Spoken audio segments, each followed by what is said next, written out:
précieux, un temps glorieux, un temps parfait, un temps magnifique, un temps où, Seigneur, où le surnaturel influence le naturel. S'il te plaît. Tu n'es pas un homme pour mentir, ni un fils de l'homme pour se repentir. Ce que tu dis, tu l'accomplis. Ce que tu affirmes, tu le réalises. Ce que tu proclames, tu l'exécutes.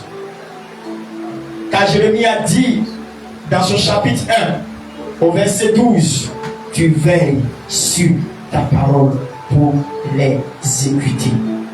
Merci, exécute ces paroles dans le cœur de tes enfants, afin que nous puissions vivre cette séance dans le nom de Yeshua HaMashiach. Est-ce qu'ensemble, à l'unisson, on peut dire un grand Amen? Alléluia. Alléluia. Amen. Alléluia. Amen.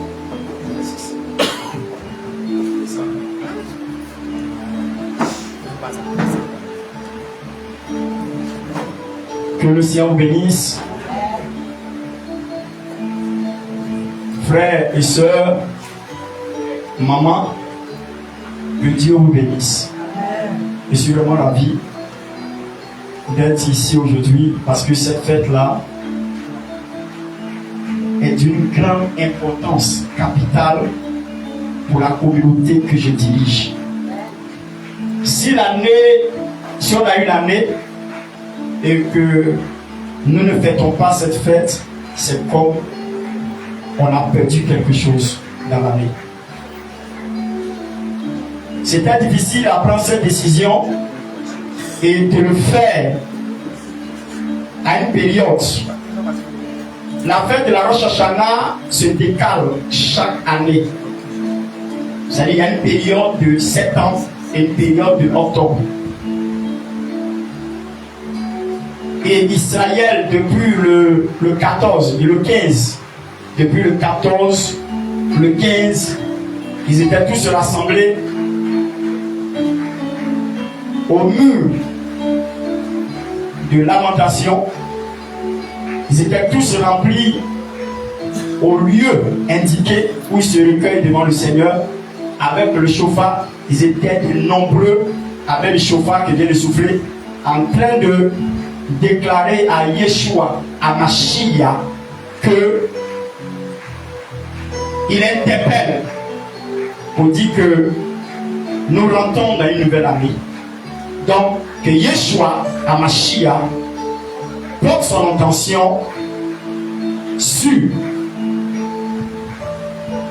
Israël. Et le son du chauffard qui a retenti était dans le but de rappeler à chaque juif, à chaque chrétien du monde entier, que lui, le Seigneur, il annonce encore son avènement, qui veut seulement dire son retour, sa deuxième venue. Donc, j'attire votre attention sur ce fait-là. La semaine dernière n'a pas manqué de vous expliquer dans les moindres et les petits détails à son allocution qu'est-ce que c'est que cette fête, dans quelle optique. Pour nous, c'est une alliance. Pour nous, c'est une alliance. Vous savez, à un moment donné, quand tu as marché avec quelqu'un et que la personne t'a fait du bien, tu trouves l'occasion que à chaque mois, il faut venir renouveler ton amitié avec cette personne. Pour lui montrer que le jour qu'on s'est rencontrés là, j'ai mis un accent, il y a mis un signe pour démontrer que je ne vais jamais oublier notre amitié. C'est ça qui est notre alliance avec Dieu. Cette fête a été l'élément central qui a permis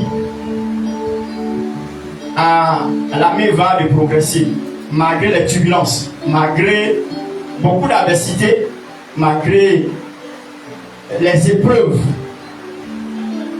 Mais nous avons tenu parce qu'on a été toujours en alliance avec Dieu. Si vous remarquez bien, sur le logo de l'église, il y a le drapeau d'Israël et puis il y a le drapeau de la Côte d'Ivoire. Ça veut dire que c'est une communion entre Israël et la Meva. Je veux dire entre la Côte d'Ivoire et puis Israël. Parce que la Meva, c'est une communauté chrétienne, je peux dire ivoirienne. Amen. Que le Seigneur soit béni. Ce dont il est question aujourd'hui, je vais tirer votre attention là-dessus déjà pour introduire mon message. C'est que vous savez que après plusieurs parcours, après plusieurs marches, vous voyez la Bible dépeint un peu la marche chrétienne, toute la Bible, l'Ancien Testament jusqu'au Nouveau Testament. Quand tu lis la Genèse, la création, quand tu lis le temps où Dieu s'est choisi un peuple et qu'il a préparé pour aller à Canaan, tout ça c'est notre marche chrétienne. Il y a quand on est né, il y a quand où Dieu, on reconnaît Dieu et Dieu nous reconnaît comme son peuple. Et puis il y a quand il y a une période donnée du peuple d'Israël qu'on appelait ça l'exode. Vous savez que l'exode c'est un déplacement, une marche, un déplacement à un autre lieu. Vous savez, notre parcours est long. Si Dieu veut expliquer, on ne quittera pas ici parce qu'on est quitté très loin. Cette œuvre est née quelque part et cette œuvre est en train de parcourir son temps. Et tout ce passage, les autres que nous avons vécu, Dieu nous a donné l'intelligence et la sagesse de pouvoir trouver le juste milieu pour partir en bien cette œuvre que Dieu nous a confiée. Alléluia. C'est pour cette raison-là, lorsque je donnerai le thème de ce que nous réunissons aujourd'hui ici, tu vas constater que c'est une vision. Ça fait 3 bonnes années, je peux dire même, 3 bonnes années que nous sommes dans cette lancée où nous voulons nous rassembler et par l'amour que nous avons pour Christ, par l'amour que nous avons pour son œuvre qu'il nous a confiée, appelée la MEVA, la mission évangélique des vrais adorateurs, nous voulons trouver le temps, comme le peuple d'Israël trouvait le temps de se rassembler et de donner un peu de ce qu'il a pour construire. Vous savez que l'église primitive a été construite de cette manière, où chacun vendait son champ, il vendait ce qu'il avait, il le mettait au pied des apôtres et les gens distribuaient pour ne pas qu'il y ait parmi eux un indigent. Et la Bible dit que parmi le peuple de Dieu, en son temps, l'église primitive, il n'avait eu aucun indigent. Aujourd'hui, nous voulons bâtir l'œuvre. J'ai dit comme ça que à tous ceux qui sont ici, au peuple de Dieu, que la location tue. La location tue. Si tu es fonctionnaire, si toi tu étais fonctionnaire et que tu as un bon salaire, le conseil peut te donner ce matin, il faut t'aménager pour ne pas que demain tu finis ta retraite dans une maison de location. Ça sera pour toi une honte. Ça sera pour toi une très grande honte. Pour que pendant tout ton parcours de ta vie, par ton travail, tu n'as pas pu économiser un temps soit peu pour mettre une pierre sur terre pour pouvoir bâtir une petite maison pour toi. Parce que en réalité, il y a un langage qui dit on est mieux chez soi. Bien aimé, je ne peux pas accepter. Le jour que j'avais commencé à donner cette vision, j'ai dit à tout le monde, moi, prophète Jérôme, je ne peux pas accepter que Dieu dorme dans une location. Mes amis, sérieux, vous pouvez permettre que Dieu dorme dans une location? Dites-moi, ce que dit, c'est vrai ou bien c'est faux? Est-ce que Dieu peut dormir dans une location? Ça veut dire que si Dieu donne une location, un bon matin, le propriétaire de la maison viendra un bon matin pour dire, toi et puis ton Dieu a déménagé de la maison. Donc Dieu sera dans la rue. Si on veut comprendre que là où on prie, on appelle ça comment? Là où on prie, on appelle ça comment? Non, il vous pose la question. Là où on prie, on appelle ça comment? Hein? Hein? On appelle ça comment? Je vais entendre. On appelle ça comment? La maison de Dieu. La maison de Dieu. Quand Jésus est parti dans le temple, qu'est-ce qu'il a dit? Lorsque les gens étaient en train de vendre dans le temple, il a dit quoi? La maison de mon père n'est pas une maison de voleurs, de trafic. C'est pas ça? Hein? Mais une maison de quoi? De prière. Une maison de prière. Dis à quelqu'un une maison de prière. Donc Dieu a une maison alors. C'est pas moi qui dis, hein. C'est la Bible qui a dit. Dieu a une maison. Amen. Et si Dieu a une maison, c'est de là il dort. Maintenant, si on loue un endroit pour prier, si on veut parler, c'est comme c'est la maison de Dieu. N'est-ce pas? Donc, un bon matin, le propriétaire peut chasser Dieu à un nous. On prend nos bagages et puis on s'en va dans la rue. C'est ça? C'est ça, non? Si on veut bien interpréter, c'est ça? Amen. Ok. Comme moi, je respecte Dieu et que je crains Dieu et que j'aime Dieu, je ne veux pas qu'il soit dans une location. Je veux que Dieu soit dans sa propre maison à lui. C'est pourquoi je profite l'occasion en ouvrant cette parenthèse pour dire à chaque personne durant de sa vie, il ne faut pas qu'il manque la possibilité de s'acheter une maison ou bien de construire une maison. S'il n'a pas fait ça, c'est la plus grande mort de ton histoire.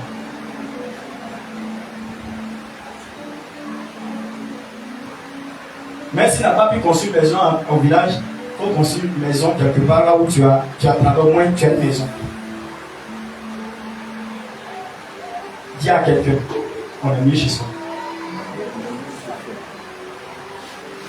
Je peux me donner un exemple pour dire que tout à l'heure, je vous dire tout à l'heure, le propriétaire peut venir pour dire, vous avez 3 mois, selon la loi, il faut donner un temps pour libérer ton locataire. C'est pas ça?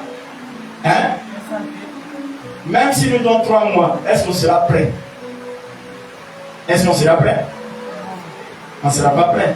Ça veut dire que ça casse l'élan du travail que nous sommes en train d'avoir parce qu'on établit un programme pour pouvoir avancer. Donc ça vient casser.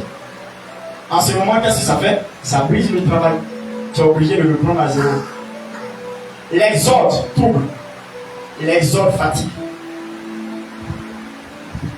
Quand tu prends tes bagages et puis tu s'en vas, tu ne sais pas où tu vas aller. Quand les hommes là, tu ne sais pas où tu vas aller. Tu vas seulement, tu t'en vas. Ça fatigue, hein, mes amis. Nous, on est passé partout, hein. Donc, on ne veut plus rester dans ça. Voici un autre passage encore d'Exode. On est ici, au nouveau quartier. La fois passée, la servante de Dieu, elle m'expliquait quelque chose. Elle me disait comme ça que, tu vois le parcours qu'on a fait là, il faut tracer, tu vas voir. C'est une coupe, hein. C'est une coupe. Quand tu vois là, si on dessine ça, tu vas lire. On a quitté Institut de l'aveugle. Regarde mon toit là-bas, vers Millionnaire, Institut de l'aveugle, vers Sable.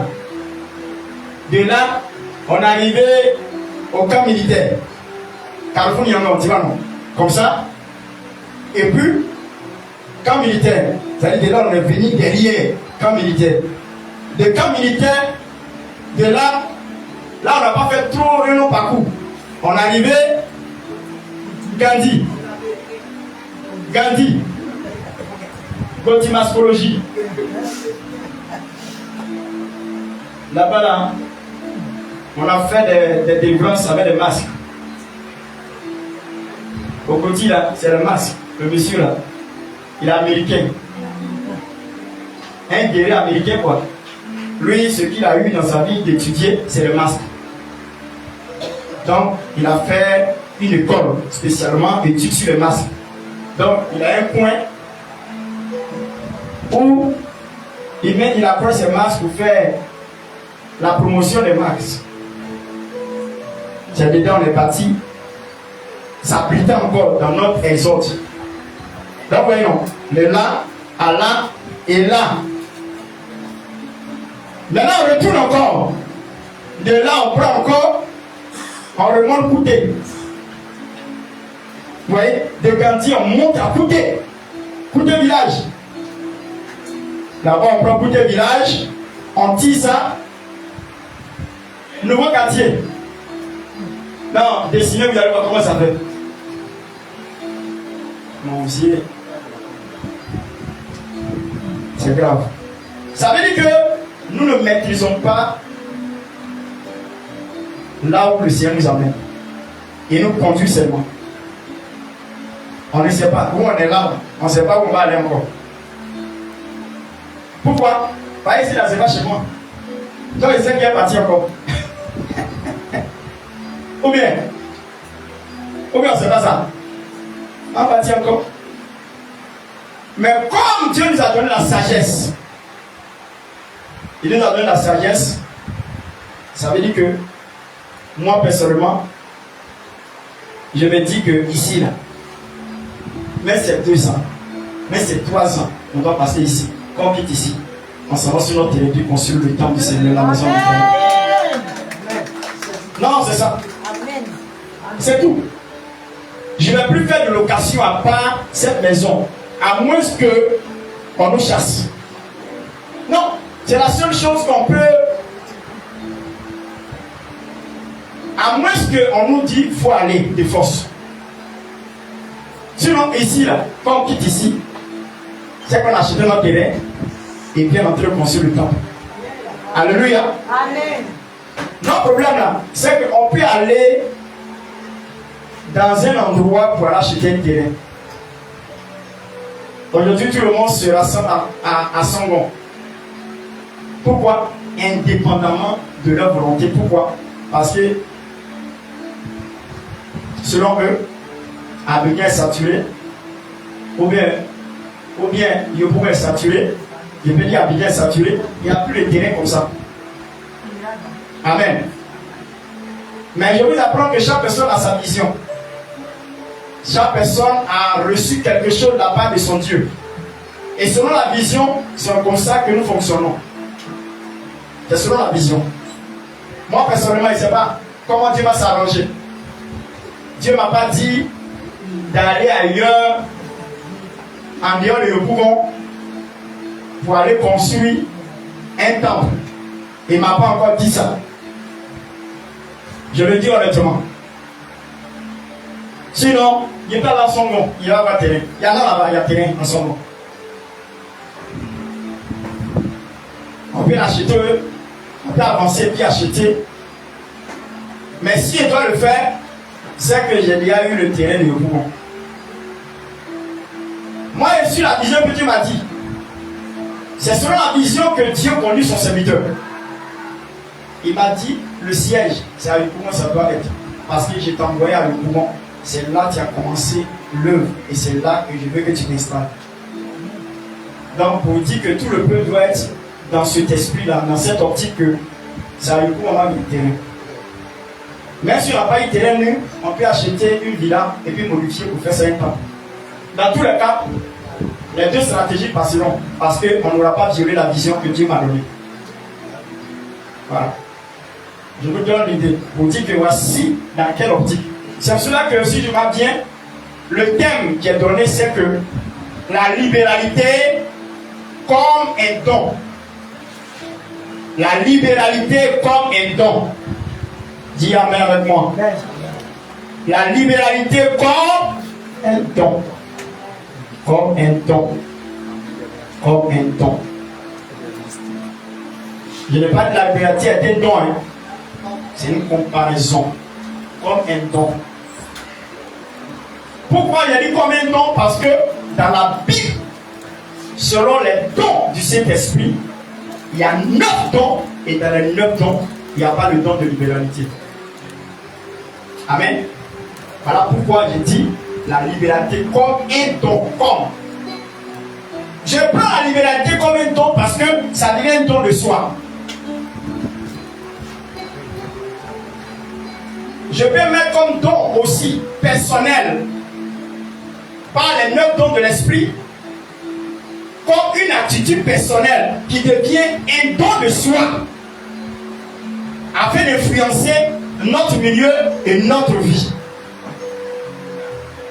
La liberté. Bien-aimé, je vais t'inviter dans 2 Corinthiens chapitre 9. 2 Corinthiens chapitre 9. À partir du verset 1 au verset 14, tu vas lire tout. Et après, tu vas prendre 2 Corinthiens 9, verset 5 à 13. Mais spécialement, je veux que tu portes ton attention sur le verset 6 à 7. 2 Corinthiens 9, verset 6 à 7. Tu lis tout, et puis après, on va trouver l'intention sur 6-7. Voilà. Écoutez la parole de Dieu, s'il vous plaît. 2 Corinthiens chapitre 9, verset 1er. Il est superflu que je vous écrive touchant l'assistance destinée au saints. Je connais en effet votre bonne volonté. Paul, je vous donne l'idée, déjà vous ayez une intention sur ce qui est écrit. Amen. Lettre. Paul écrit une lettre. Il écrit, il donne les écrits, il envoie les écrits à l'église de Corinthe. Et l'église de Corinthe est sollicitée par l'apôtre Paul dans la période de son apostolat. Je veux dire quoi? Dans la période de son ministère, Paul invite l'église de Corinthe à porter une attention dans sa mission. Pourquoi? Parce que il a eu un point où il a besoin de l'apport, pas spirituel seulement, mais de l'apport financier à l'égard de l'œuvre qu'il est en train de conduire. Donc, c'est quoi il est en train de parler? C'est Paul qui parle, qui leur dit à l'église de Corinthe. Allons-y. Au verset 2, je connais en effet votre bonne volonté. Il dit qu'on a en effet la bonne volonté de l'église de Corinthe, dont je me glorifie pour vous auprès des Macédoniens. Voyez, il glorifie leur bonne volonté, leur motivation dans cette manière de faire auprès des Macédoniens. Allons-y. En déclarant que la caille est prête depuis l'année dernière. Et ce zèle de votre part a stimulé le plus grand nombre. J'envoie les frères afin que l'éloge que nous avons fait de vous ne soit pas réduit à néant sur ce point-là. Voyez, pendant qu'il sollicite l'apport et tout moment, d'un moment donné, Corinthe n'a pas cessé de se manifester et de démontrer son intention et son soutien sans relâche au ministère de Paul. Et il est en train encore de les encourager dans ce même sens, pour ne pas que la manière qu'il a fait leur éloge auprès des siens, de leurs frères, il ne faudrait pas qu'à un moment donné, ça soit trouvé en vain cet encouragement-là. Donc, il tire l'attention et il les encourage encore à aller dans le même sens. Allons-y. Et que vous soyez prêts, comme je l'ai dit. Au verset 4. Je ne voudrais pas, si les Macédoniens m'accompagnent et ne vous trouvent pas prêts, que cette assurance tourne à notre confusion. Amen. Ceux qui ont besoin de soutien, il a témoigné à l'église de Macédoine, les Macédoniens, pour dire que l'église de Corinthe, là, les Corinthiens qui sont là-bas, dans cette ville-là, dans l'endroit où ils sont là, cette église-là, ils sont tellement bien. Mais il ne faudrait pas que quand je vais venir avec eux, le témoignage qui est rendu de vous, vous ne soyez pas pour que moi je sois dans la confusion. Moi, dit Paul, mais ce que tu nous as dit de l'église correcte là, c'est mensonge. Hein? Aïe, on est venu, ils sont pas prêts. Pour ne pas ça, tout quoi? La confusion. Ils ne sont pas troublés. Donc il les avertit. Allons-y. Que cette assurance tournade à notre confusion, pour ne pas dire à la vôtre. Voilà. Verset 5. Voilà. J'ai donc jugé nécessaire d'inviter les frères à se rendre auparavant chez vous. Oui, non. Pour ne pas que lui-même là, il vienne avec les gens là, il envoie des démarcheurs. Quand il dit démarcheurs, des personnes qui vont le dévancer pour aller voir cette histoire-là bien, avant que lui-même il se déplace. Pour ne pas qu'il soit surpris. C'est pas parce qu'il ne fait pas confiance, mais il va être rassuré. Voyez, allons-y. Chez vous et à s'occuper de votre libéralité. Et à s'occuper de quoi? De votre libéralité déjà promise. À s'occuper de leur libéralité qui a été promise. Ça veut dire que l'église correcte est une église libérale. Dit, c'est une église libérale. Oui, c'est une église qui a la main facile, c'est ça veut dire. La libéralité, c'est avoir la main facile. C'est-à-dire être prêt, être prompte. Lorsqu'on a besoin, ils sont prêts à répondre. C'est ça qu'on appelle la libéralité. On ne force pas. Quand on parle de la libéralité, on parle de quelque chose qu'on ne force pas. On ne te force pas à faire. Toi-même, de ton propre gré, de ta propre volonté, tu te lèves et tu fais. En lui, celui-là, il est libéral. Parce que dans le libéral, il y a liberté. Dans le libéral, il y a liberté. C'est-à-dire que tu es libre de faire. Sans qu'on ne te force, c'est toi-même, tu es libre. C'est ça le libéral. Liberté. Amen. Est-ce que quelqu'un me comprend? Allons-y. Déjà promise, afin qu'elle soit prête de manière à être une libéralité et non un acte d'avarice. Ouais, non. Pas un acte d'avarice. C'est-à-dire que vous avez l'habitude de faire, il ne faudrait pas qu'on vienne vers vous, et puis vous allez commencer à cacher, à faire comme vous ne savez rien. C'est pas ça. Allons-y. Au verset 6. Sachez-le. Sachez-le. Celui qui sème peu. Celui qui sème peu. Moissonnera peu. Est-ce que quelqu'un peut dire ça avec moi? Peut te dire, est-ce qu'on peut dire ça ensemble? Celui qui sème peu, moissonnera peu. Faut dire fort. Celui qui sème peu, moissonnera peu. Non, non, j'entends pas ça. Celui qui sème peu, moissonnera peu. J'entends pas ça bien. Celui qui sème peu, moissonnera peu. Vous savez pas, il dit le petit encore là. Souvent on dit que les pasteurs disent que les fidèles, quand on parle la fête des saints là, ça vient le coup dans la gorge. J'espère que la méva n'est pas comme ça, hein? Hein, la méva? Donc, il faut répéter ça avec puissance pour dire que toi-même, tu es prêt même. Tu es prêt. Celui qui sème peu, Moissonnera peu. donc, je vais vous entendre maintenant. Celui qui sème peu, moissonnera peu. Augmente encore le volume. Celui qui sème peu, moissonnera peu. Celui qui sème peu, moissonnera peu. Celui qui sème peu, moissonnera peu. Quand c'est comme ça, vous acclamez le Seigneur. Oui, non. Le fait que vous d'acclamer le Seigneur, c'est qu'il s'est plus forcé. Hein? Il ne force pas, non. Donc, faites-moi. Celui qui sème peu, c'est la vérité. Il n'est pas menti. La Bible dit une femme,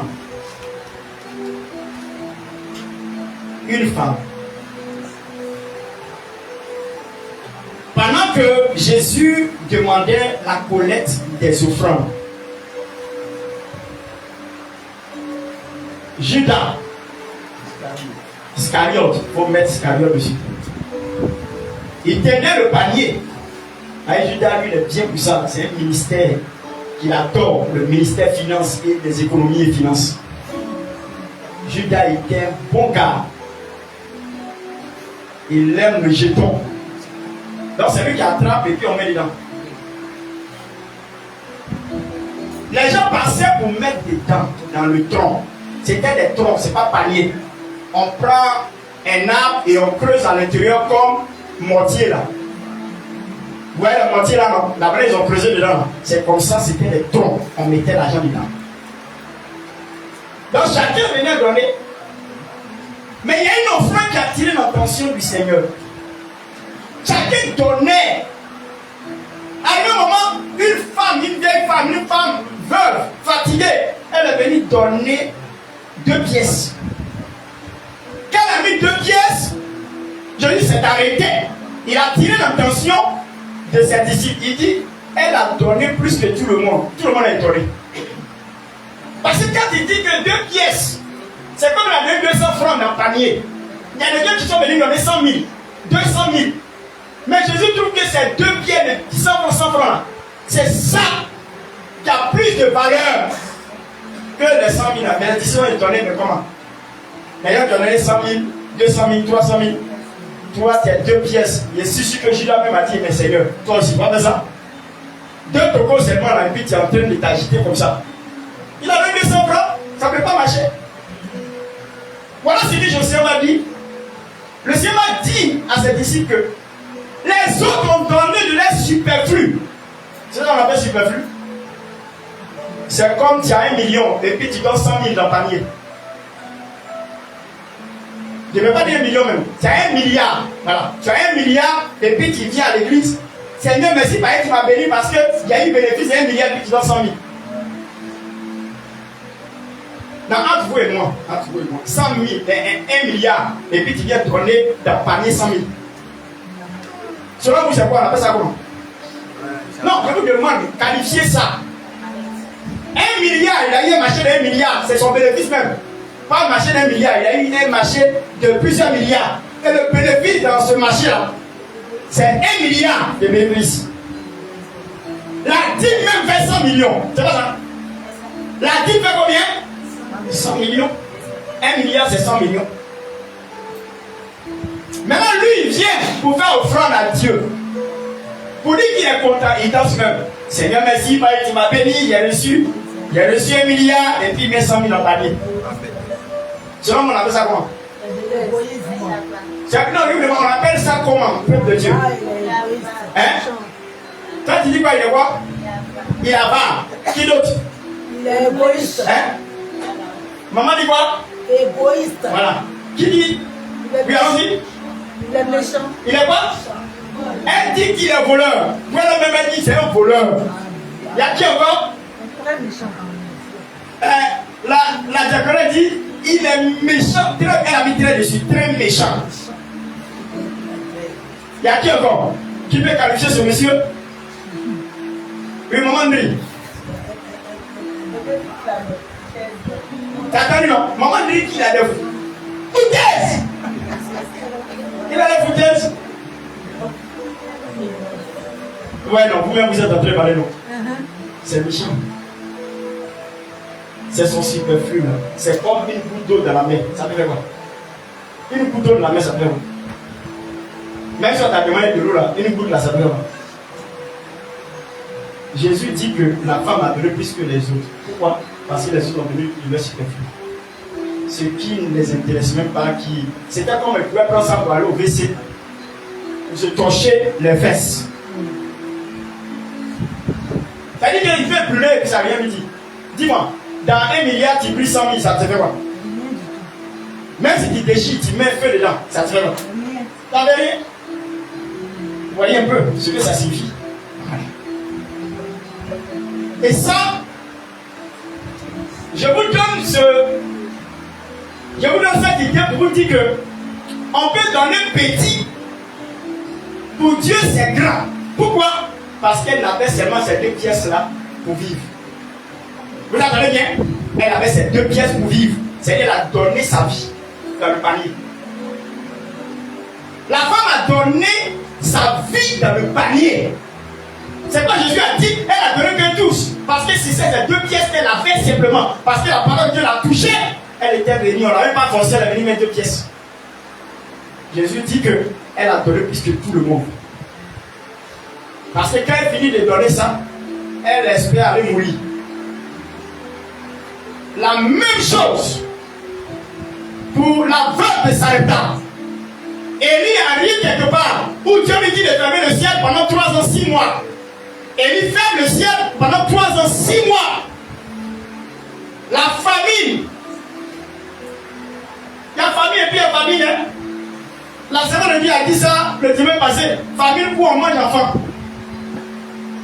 Famine où tu n'as plus mangé, puis tu prends ton enfant, tu le découvres et puis tu fais pépé soupe et puis tu manges. Ça veut dire qu'il n'avait même pas un grain, quelque chose même qui peut permettre à quelqu'un de manger. Donc la dernière, c'est le désespoir fait qu'ils ont tué leur enfant, ils l'ont préparé puis ils ont mangé. Ça est dans la Bible. Hein? C'est pas quelque chose d'inventé, hein? Ça est dans la Bible, c'est pas inventé. Ça veut dire que c'était une famille terrible. Dans ça, le prophète Élie se lève, il rentre chez une veuve. La veuve de Sarepta. Il rentre là-bas. Il sait, un prophète ne rentre pas quelque part pour rien. Quand il rentre, c'est que ça venait annoncer l'événement. J'ai vu la vérité. Le jour que tu me vois et qui arrive chez toi, c'est que m'a venu annoncer l'événement chez toi. C'est pas musulman. Il ne vient pas chez les gens comme ça. Le jour où il n'est pas chez toi, c'est qu'il y a quelque chose à se passer. C'est que Dieu m'a dit d'aller. Amen. Amen. Amen. Donc il rentre chez elle, il lui dit, femme, tu as quelque chose à manger? Il sait bien qu'il a quelque chose à manger. C'est un prophète, il sait quoi. Il lui pose la question, elle dit, homme de Dieu, prophète de Dieu, moi, j'ai une petite farine et puis un peu d'huile pour griller des petits beignets, des petites galettes. Et puis après, je mets à mon fils. Si on finit de manger, puis on meurt. Parce que c'est notre dernier cri qui est là. Dis Amen à moi. Amen. Attends, remarque, quand une femme te parle comme ça, une veuve, il n'y a pas de veuve, c'est-à-dire qu'elle n'a plus de mari. Elle gère son enfant elle seule. Elle n'a personne comme soutien. Donc, ce n'est pas quelque chose à négliger. Quand on dit veuve là, il faut voir un peu la portée de la situation. Élie sait que c'est une veuve. Il lui demande, comme tu as dit, il n'y a pas de problème. Mais je te demande de griller ça pour moi et bien manger, et puis c'est tout. Mes amis, imaginez. J'arrive chez toi à la maison. Ton argent, tu vas prendre pour payer ton loyer. Tu vas prendre pour manger. Tu vas prendre pour t'occuper de ta maison. J'arrive chez toi et te dis non, il faut me donner ça. Un mec te dit si elle te donne là, on peut me chasser de ma maison. Si elle te donne là, je ne peux pas scolariser mon enfant. Si elle te donne là, on ne pourra pas manger pendant 1 mois. Mais il dit quand même, il faut donner.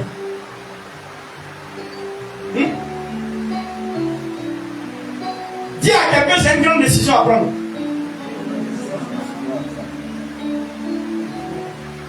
Vous savez, quand tu connais qui te demande, tu n'as pas peur de t'engager. À la vérité, c'est à qui tu as fait. Et là, je vous parlerai que avant que tu ne poses une action, il faut demander qui cette personne est. Une personne représente une terre. Le don que tu apportes, c'est une semence. Il dit celui qui sème abondamment, moissonnera abondamment. Celui qui sème peu, moissonnera quoi? Peu. Donc c'est une question de semence. Et quand on parle de semence, c'est une question de graines, 10 graines. Ce sont des grains. Maintenant, si il y a des grains, c'est qu'il faut avoir la terre où il faut s'aimer. Donc chaque homme de Dieu, serviteur de Dieu, église, sont des champs, sont des terres. Avant de faire un don, il faut savoir qui est cette personne-là. Je vous donne deux choses. Si Dieu ne te parle pas de la personne, il ne te dit rien, tu attends. Il y a des cas de figure où tu ne connais même pas la personne, tu ne sais pas où elle est quittée, mais le ciel te promet de donner. N'hésite pas à donner, parce que c'est issu d'une révélation.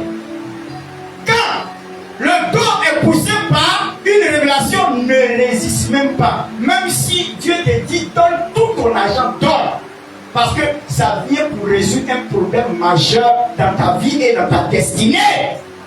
Parce que quoi? C'est Dieu qui t'a autorisé à le faire parce que c'est issu d'une révélation.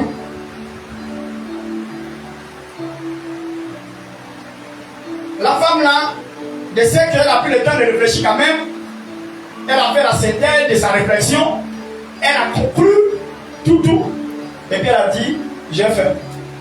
La Bible dit, elle a grillé. Elle et puis son fils sont là, et puis elle grille, et puis elle donne le prophète. Et le prophète vient de manger. Quand il vient de manger maintenant, c'est ce qu'il dit. L'huile et la farine ne manqueront pas dans ta maison. Il faut obéir d'abord avant de voir le résultat. Tant que tu n'obéis pas, tu ne verras pas le résultat. Le résultat vient par l'obéissance de sa parole. Celui qui veut voir un miracle financier, il doit obéir. Il doit obéir. Et quand il obéit, il va voir le miracle. Le miracle vient par l'obéissance. Dis à quelqu'un, un miracle ne peut venir que par l'obéissance.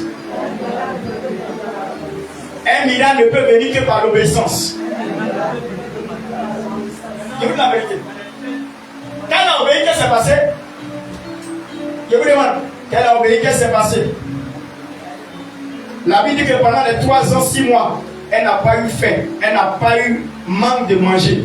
L'huile et la farine n'ont jamais manqué dans sa maison. Je suis prophète de Dieu. Si tu sais que je suis prophète de Dieu, si aujourd'hui, par toute action que va poser aujourd'hui là, si tu t'engages et tu crois à mon ministère, tu verras. Moi, je suis une terre fertile. Je ne me le dis pas, mais moi-même je le sais. Parce que les gens ont expérimenté. Ils ont vu leur moisson se multiplier. Alléluia. Amen. Alléluia. Amen. Alléluia. Amen. Ma fille, il est arrêté au bout du chemin.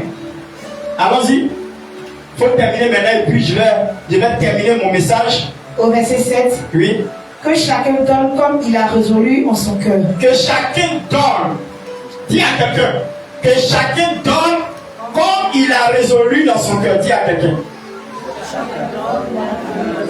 Au fait, la libéralité, c'est prendre une décision et le faire sans contrainte ni murmure. Il dit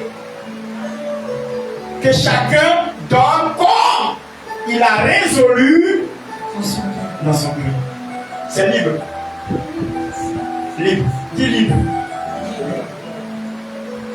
Il y a des gens qui ont fait des dons et leur vie a changé. Moi, je suis en train de prier au Seigneur que Dieu ait pitié de moi. Dieu fait don de maison à un homme de Dieu.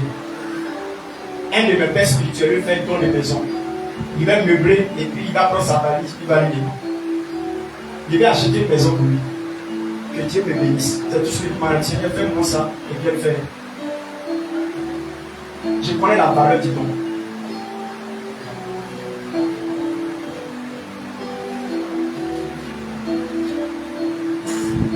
À l'église ici, je crois bien que ça sera difficile de me rivaliser dans le donner. Hein. Non, ça il sait. Non, mais il n'a pas besoin de tout parler. Est-ce que votre pasteur donne? Est-ce que votre pasteur donne? Mais vous êtes assis là, vous. Attends. Est-ce que votre papa donne? Ne faites pas en direct, il faut passer qu'il ment. C'est en direct. Est-ce que mon papa donne? Hein? Fort. Ah. Là c'est bon. Vous voyez? Maintenant si quelqu'un donne, votre papa donne, C'est que les enfants sont quoi alors? C'est que les enfants sont comment alors? Oui, c'est ça le mot, les donateurs. Les enfants sont des donateurs. Parce qu'on dit toujours celui qui est devant, quand il donne les autres suivent. C'est pas ça? Hein? Quand tu vois les canards marcher, celui qui est devant là, l'autre qui vient ne va pas dépasser. Hein? Ils sont en ligne comme ça. Dieu fort là? Dieu fort quoi? Quand tu les vois comme ça, ils sont en ligne comme ça. Non. Elle voit les canards marcher. Ils sont comme ça, alignés. Il n'y a pas quelqu'un qui a dépassé son ami. En ligne. Dieu fort, hein? Je veux que ça soit pareil comme les canards quoi. Quand ici les gens comme ça, quand je donne, vous devez donner. Amen. Je connais ce qu'il y a dedans. Quand ils sont, je connais ce qu'il y a dedans. Moi, je sais ce qu'il y a dedans. Et chaque jour, Dieu me donne. Dieu n'arrête pas de me donner. Chaque jour. N'ayez pas peur de donner. N'ayez pas peur. Bien le contraire, quand vous donnez, vous êtes en train de vous enrichir. Et ça, vraiment, on parle aux fidèles, ils pensent que l'homme de Dieu veut prendre l'argent, bien, c'est pas ça. La vie financière se règle avec les finances. Il n'y a pas prier pour avoir l'argent. Il n'y a pas. Celui qui dit Dieu va le bénir parce qu'il a très prié, il va avoir l'argent, il a menti. Il a vous dit la vérité. Dieu ne bénit pas l'homme. Dieu bénit l'œuvre de ses mains. Est-ce que vous comprenez ce que les Anglais disent? Les Français n'en pas compris. Dieu ne bénit pas l'homme, mais Dieu bénit l'œuvre de ses mains. Ça veut dire quoi? Ce que tu fais là, c'est ce que Dieu bénit.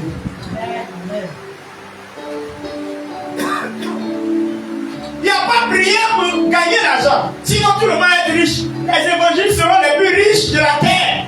Parce qu'ils prient beaucoup. Souvent même le voisin ne dort même pas même. Mais après c'est lui qui casse sa tête. Tu n'as pas 500 pour me donner là. En toute la nuit tu as payé. Mais c'est chez le voisin tu n'as pas 500. Si prier pouvait bénir là, nous on est déjà bénis. Nous, on est dangereux, hein, chrétiens. Il prie quand même au bout on entend sa voix. C'est pas musulman. Alléluia. Amen. Alléluia. Amen. Alléluia. Amen. Vous voyez? Mais c'est une histoire du donner. La loi de la semence est une loi universelle. Dis à quelqu'un, c'est une loi universelle. Je veux dire quoi? Une loi universelle, c'est une loi qui ne dépend pas de quelque chose. Ça ne dépend pas de quelqu'un. Je vous explique. Si un coupait les têtes, il s'en sait même maïs sur un terrain, ça ne va pas pousser. Je vous demande, ça ne va pas pousser? Dieu ne regarde pas parce qu'il coupe tête. Il regarde selon la loi qu'il a établie. Tu sais, faites-il pas connaître ça? C'est une loi universelle. Ça, c'est comme ça. C'est soit le donner là. Le donner là. Quand tu es chrétien et tu donnes là, ça t'enrichit. Dis à quelqu'un, ça t'enrichit. Vous voyez? Dis-moi, est-ce que les païens ne donnent pas? Est-ce que les païens ne s'aiment pas? Ils ne croient pas? Mais ils sont païens, non? Dieu ne sait pas comment il sent. Ce n'est pas une question de nature, c'est une question de semence. Ce n'est pas la nature. La nature est une relation. Or, la semence est un acte. La relation et puis l'acte, ce n'est pas la même chose. Une relation, c'est un entretien entre deux personnes qui s'entretiennent, une communication entre deux personnes. Or, l'action, c'est de poser une action. Et selon ce que tu vas s'aimer, c'est ce que tu vas récolter. C'est quoi la vie qui dit si tu sèmes peu, tu mentionnes peu? Pourquoi? Si tu as fait 3 hectares de maïs, il ne faut pas penser que tu vas avoir 5 hectares à la récolte. Combien c'est ça? Tu as semé 1 hectare de maïs et puis tu attends 5 hectares. C'est que tu as fait voler dans le champ de quelqu'un. Non, je te dis, ou bien ce qu'il dit là, c'est pas vrai. C'est que tu es en train de voler dans le champ de quelqu'un, par exemple, ton champ que tu as fait là, c'est 1 hectare. Maintenant, toi, tu cherches 4 autres hectares pour mettre pour toi. C'est que tu étais voleur. Non, tu mentionnes peu. Maintenant, ceux qui s'aiment peu, dans l'esprit, on pense que c'est peu. Dans la situation où je tiens, on pense que c'est peu. Il moissonne grand. C'est le cas de la veuve de Sarepta. Elle avait petite huile, petite farine, et elle a donné ce qu'elle avait pour vivre. Et qu'est-ce qui s'est passé? L'huile et la farine n'ont jamais manqué dans sa maison. Il y a des cas de figure où tu te trouves dans une situation extrême, et puis l'homme te dit, il faut poser l'action. Et puis Dieu te pousse à poser, ça t'enrichit.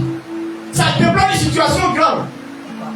Ça ne veut pas dire que où tu es là, où ça va bien, tu peux bien donner, tu dis non, j'ai donné 200. Construction de l'église, j'ai donné 200. Entre l'argent, hein, c'est 200. C'est pas la même chose. Hein. C'est pas la même chose. Hein. Quand on dit la même chose là, c'est que tes 200 que tu as là, tu n'as plus rien, même à la maison, tu ne vas même pas avoir l'argent pour manger. Tu ne vas même pas avoir l'argent pour trouver quelque chose à manger. Là, on dit que tu es dans une situation extrême. On parle d'une situation extrême. Quand tu as peur, c'est que tu es dans une situation extrême. Dieu connaît le cœur. C'est quoi? C'est le cœur que Dieu bénit. Quelqu'un dit non, moi c'est ce que j'aime. Oh, déjà, il a caché quelque chose là-bas. Dieu est juste, hein? Dis à quelqu'un, Dieu est juste d'en faire de l'argent là. Ah, si c'est nous les pasteurs là, on jugeait là, on allait se tromper tous les jours. Voyez, les gens là, ils ont quelque chose dans leur pays là-bas. Ils ont attaché ça là-bas et puis ils envoient 500. Souvent même, ils me disent, hé chrétien, dis chrétien, chrétien. Il y a dit le jour où le président de la République, le président Ouattara a fait exprès de créer billets de 500, nous n'avons qu'à été gâtés, nous les pasteurs n'avons qu'à été gâtés. Parce qu'on peut mettre l'enveloppe aussi. Ah! C'était bien, c'est de lui faire billet. Billet. Donc quelqu'un vient avec son enveloppe, tu es content comme ça, c'est ce qui s'est dit là. Ah! Mais j'ai billet. Si les 6 pièces là, on allait passer par 1000 francs, 2000, 5000 et puis 10 000. Mais à 500 dedans, 500. Fidèlement, tu as 500. Et puis, il y a bien là. Dieu dit, mon ami, Jésus à son ami est 500. Jésus à son ami avec 500. Alléluia. Alléluia. La vie est en esprit et en vérité.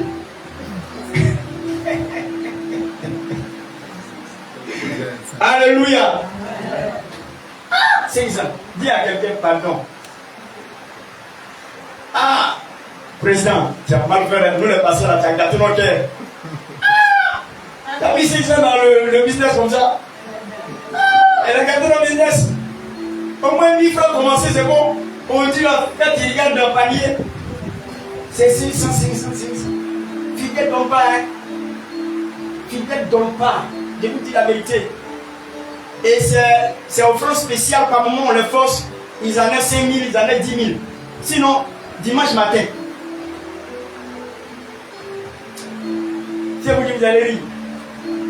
Les fidèles ont leur doigt à œil, à yeux. Il a ligne comme ça. Il fait comme ça. Il sait ça, c'est 1000 francs. Il enlève. Son doigt sait que c'est 1000 francs. Son doigt sait que ça, c'est 2000. Il ne sait pas comment il s'arrange pour savoir. Et souvent même là, ils sont forts. Hein? À la veille comme ça là, ils envoient dialogue pour qui donne 500. Là, si on dit première offrande, deuxième offrande, tant on voit que c'est la 1500, son pari est gagné. Comment est-ce que c'est vrai ou c'est faux? C'est vrai ou c'est faux? Amen. C'est quand ça ne va pas là, c'est là que Dieu voit la hauteur de ton cœur. C'est dans le désert que Dieu demande quelque chose d'impossible. Est-ce que ce qu'il a dit à la femme là, c'est pas quelque chose de compliqué? Parce qu'elle finit de manger les mères avec son fils. Mais elle a donné. Je vais vous donner un secret. Pour réussir financièrement, il ne faut jamais manquer une occasion lorsqu'on parle de poser une action dans l'église pour la construction ou pour l'achat de quelque chose dans l'église. Il ne faut pas manquer. C'est un secret de l'homme. Moi, je dis pas ça. Actuellement, même là, ils sont en train de préparer parce que il y a un ami qui est en train de construire son temple. Ils sont au stade carreau. Je m'apprête à aller le soutenir.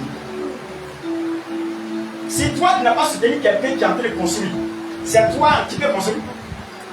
Tu peux construire. Quand tu soutiens quelqu'un qui est en train de construire, tu vas te donner l'occasion aussi de construire. C'est le secret qui est là. C'est pas musulman.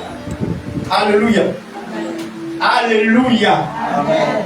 Ma fille, termine et puis on partit. Au verset 7, je reprends. Que chacun Que donne, chacun donne comme il a résolu en son que chacun cœur. donne qu'il a résolu dans son cœur. Sans tristesse, Sans tristesse, ni contrainte. ni contrainte. Car Dieu aime celui qui donne avec joie. Dis-moi. On regarde la carte de la vérité. Ça, tu donnes la joie. Ça, tu donnes la joie. Amen. On y va. Dieu aime qui? C'est sûr. Vous pensez que quand on dit groupe musical, chanter pour les offrandes là, il y a des gens que je ne sais pas pour accompagner aux offrandes là. Non, peut-être d'ailleurs ça va. C'est pas pour accompagner aux offrandes. On met la chanson là pour que toi tu danses au son de la chanson pour dire que tu es en joie et puis tu viens donner. Dis-moi, il y a combien de personnes quand on donne une chanson là, ils viennent danser pour donner?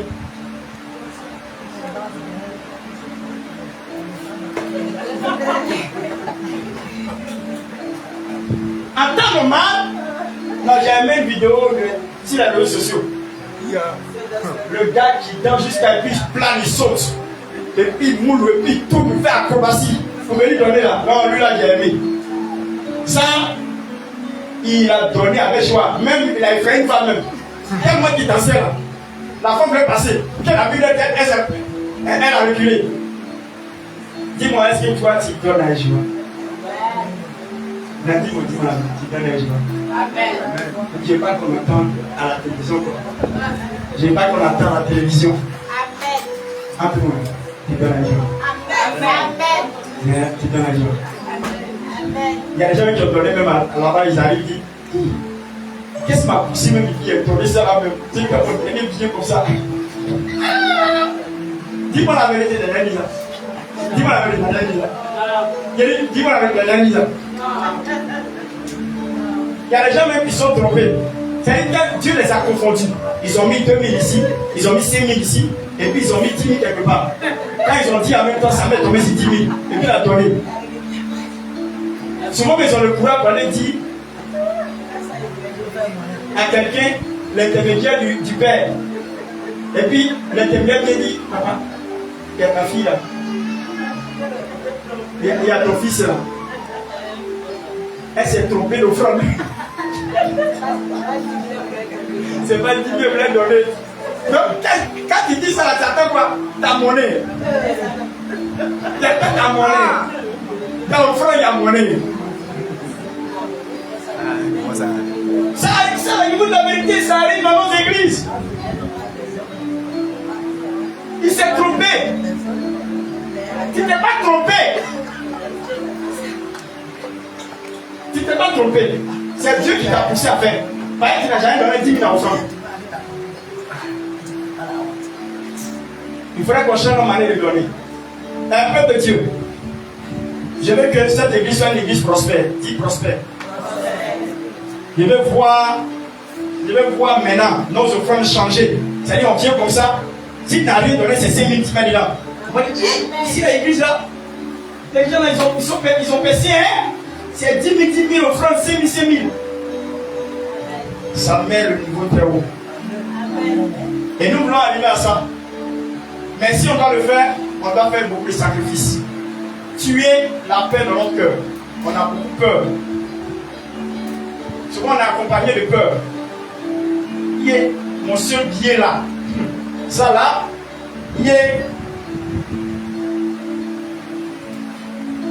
Moi il donne tout ce que j'ai. Quand il me décide, il donne tout ce que j'ai. Il y a des actions, il a posé, il a donné tout ce qu'il avait. Il n'a plus rien. Il a donné sa fidèle. Hein. C'est fidèle, il est plein.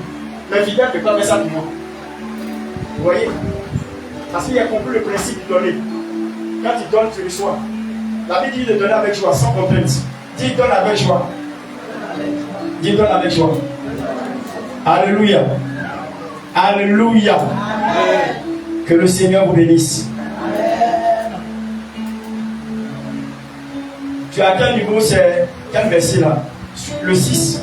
Tu as vu 7 maintenant. Tu as vu le 7. Ok, c'est bon.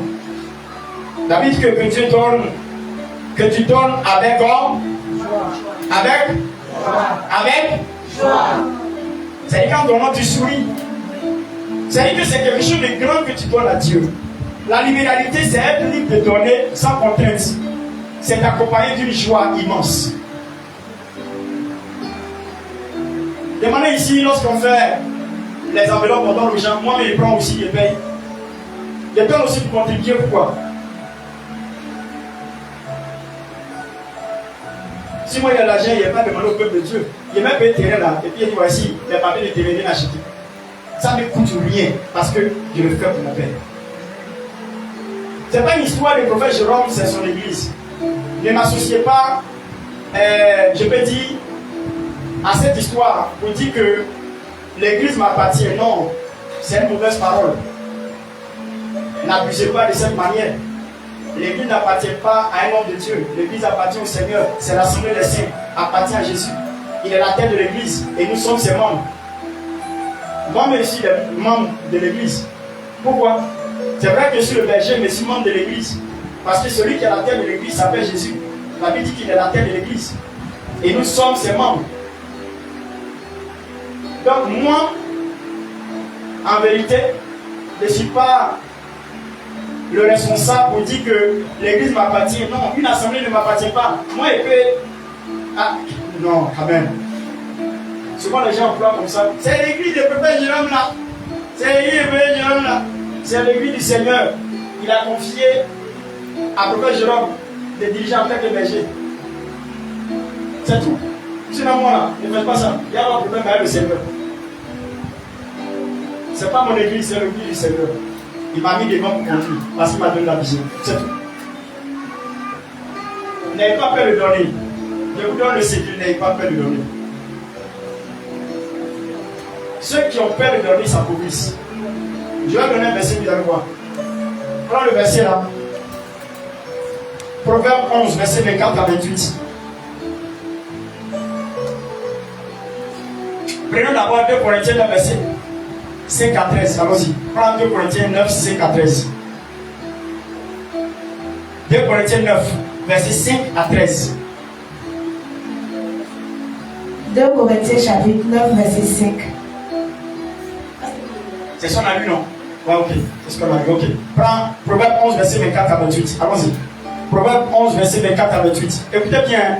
Dans Proverbe chapitre 11, verset 24. Écoutez bien, écoutez bien. Tel qu'il donne libéralement. Tel qu'il fait quoi? Qu'il donne libéralement. Tel qu'il donne libéralement. Devient plus riche. La libéralité fait quoi? La libéralité fait quoi? Quand une libéralité, ça veut dire qu'on ne te dit pas de faire. À tout moment, tu fais seulement.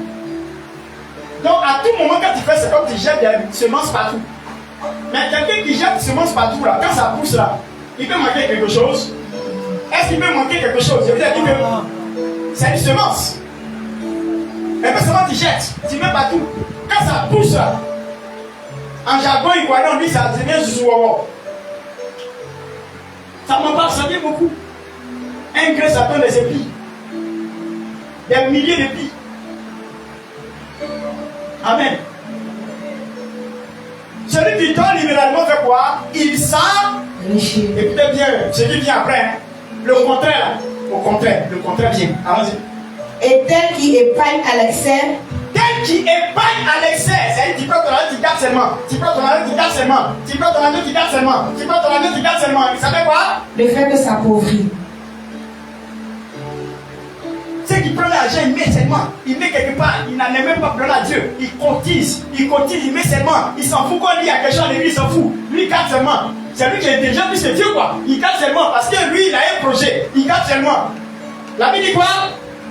En réalité, sur la terre, ici, quand tu épargnes là, on se dit que tu es en train de préparer un avenir grandiose. Dieu dit que tu es en train d'abourir.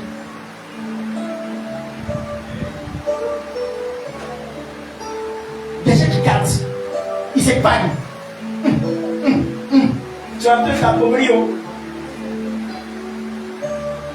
Le gars que tu vois qui est un imbécile, parce que son argent, il fait traîner dans l'église. Il est en train de s'enrichir. Il est dans son 3e immeuble qu'il est en train de construire. Vous voyez? Souvent d'autres insultent des gens, mais toi tu es bête. Il y a des amis même, ils disent, toi tu es bête, quoi. C'est ton argent là, tu mets dans l'église seulement. Toi là, faut rester là. Mais passez pour ton argent. Au moins le gars se rend compte, il a fait 3 voyages, il est venu à construire son immeuble, il continue de donner à l'église, et puis lui, il est plus dans la location. Lui qui économise là, il est dans la location. Celui qui donne, libéralement fait quoi? Il s'enrichit. Il donne avec liberté, il donne avec joie, sans contrainte. Voici tous les fidèles qui sont là. Ce que moi je n'ai pas appris à faire dans ma vie, c'est d'appeler fidèle. Alors, ma fille là, j'ai besoin de 100 000, 50 000. C'est chaud, hein? Eh, le Seigneur dit. Camarade, il dit c'est le Dieu, hein? Il est en direct, il dit pas la récepteur, il ne fait pas ça. Ne faites pas ça. C'est un conseil, ne faites pas ça. N'appelez pas la fidèle pour qu'il vous donne de l'argent. Ne faites pas ça. Quand tu fais ça, tu perds ta dignité de serviteur de Dieu. Tu vas dépendre des fidèles. Moi, je ne dépends pas des fidèles. Hein. Sérieusement, eux-mêmes savent. Je peux dire ici, qui a appelé un jour pour demander de l'argent? Il n'a qu'à lever son doigt. Non, soyons sérieux. Qui a appelé un jour pour demander de l'argent? Il n'a qu'à lever son doigt et puis il va l'entendre. Pourquoi? Vous savez pourquoi il ne fait pas ça? Vous savez pourquoi il ne fait pas ça? Si elle fait ça, ça veut dire que ce n'est pas Dieu qui m'a appelé, c'est vous qui m'avez appelé. C'est Dieu qui m'a appelé. Il a les moyens de sa politique de s'occuper de son serviteur. L'or et l'argent appartient à qui? Et puis lui, il ne peut pas me donner aussi quoi? C'est moi qui appelle les filières pour dire qu'il faut les prendre. Viens t'apprendre. C'est ce que moi il fait. Pour leur montrer que mon Dieu pouvoir a tous les besoins, selon sa grâce. Donner pour une bonne cause, enrichi. Dis à quelqu'un, donner pour une bonne cause, enrichi. Vous voyez? Les temps qui vont venir là, les temps qui vont venir, il y a... Faut même pour ça.